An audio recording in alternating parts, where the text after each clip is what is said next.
2 तीमुथियुस अध्याय 2 मसीह यीशु का स्वामी भगत सैनिक।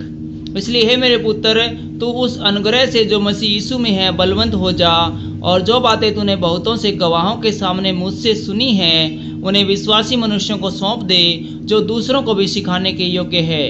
मसीह यीशु के अच्छे योद्धा के समान मेरे दुख उठा। जब कोई योद्धा लड़ाई पर जाता है तो इसलिए कि अपने भर्ती करने वालों को प्रसन्न करे, अपने आप को संसार के कामों में नहीं फंसाता। फिर अखाड़े में लड़ने वाला यदि विधि के अनुसार न लड़े तो मुकुट नहीं पाता।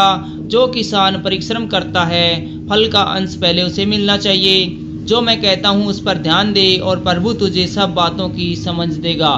मसीह यीशु को स्मरण रख, जो दाऊद के वंश से हुआ और मरे हुए में से जी उठा, और यह मेरे सुसमाचार के अनुसार है, जिसके लिए मैं कुकर्मी के समान दुख उठाता हूँ, यहाँ तक कि कैद में भी हूँ, परंतु परमेश्वर का वचन कैद नहीं। इस कारण मैं चुने हुए लोगों के लिए सब कुछ सहता हूँ, कि वे भी उस उद्धार को जो मसीह यीशु में है अनंत महिमा के साथ पाएं। यह सच है कि यदि हम उसके साथ मर गए हैं तो उसके साथ जिएंगे भी। यदि हम धीरज से सहते रहेंगे तो उसके साथ राज्य भी करेंगे। यदि हम उसका इनकार करेंगे तो वह भी हमारा इनकार करेगा। यदि हम अविश्वासी भी हों तो भी वह विश्वास योग्य बना रहता है, क्योंकि वह आप अपना इनकार नहीं कर सकता। उत्तम कारीगर।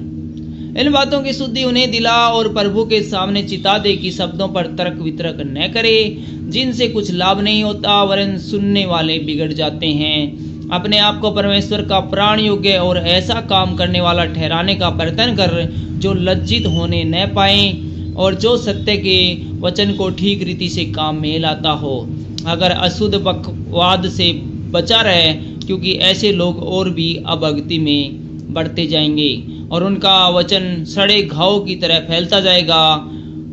हुमिनियुस और फिलेतुस उन्हीं में से है, जो यह कहकर कि पुनरुत्थान हो चुका है सत्य से भटक गए हैं, और कितने के विश्वास को उल्ट पुल्ट कर देते हैं। तो भी परमेश्वर की पक्की नींव बनी रहती है, और उस पर यह छाप लगी है, प्रभु अपनों को पहचानता है, और जो कोई प्रभु का नाम लेता है वह अधर्म से बचा रहे।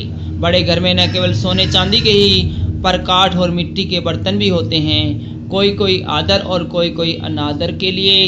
यदि कोई अपने आप को इनसे शुद्ध करेगा तो वह आदर का बर्तन और पवित्र ठहरेगा, और स्वामी के काम आएगा, और हर भले काम के लिए तैयार होगा। जवानी के अभिलाषाओं से भाग, और जो शुद्ध मन से प्रभु का नाम लेते हैं उनके साथ धर्म और विश्वास और प्रेम और मेल मिलाप का पीछा कर। पर मूर्खता और अविद्या के विवादों से अलग रहे, क्योंकि तू जानता है कि इससे झगड़े उत्पन्न होते हैं। प्रभु के दास को झगड़ालू नहीं होना चाहिए, पर वह सबके साथ कोमल और शिक्षा में निपुण और सहनशील हो। वह विरोधियों को नम्रता से समझाए। क्या जाने परमेश्वर उन्हें मन फिराव का मन दे, कि वे भी सत्य को पहचाने, और इसके द्वारा उनकी इच्छा पूरी करने के लिए सचेत होकर शैतान के फंदे से छूट जाए।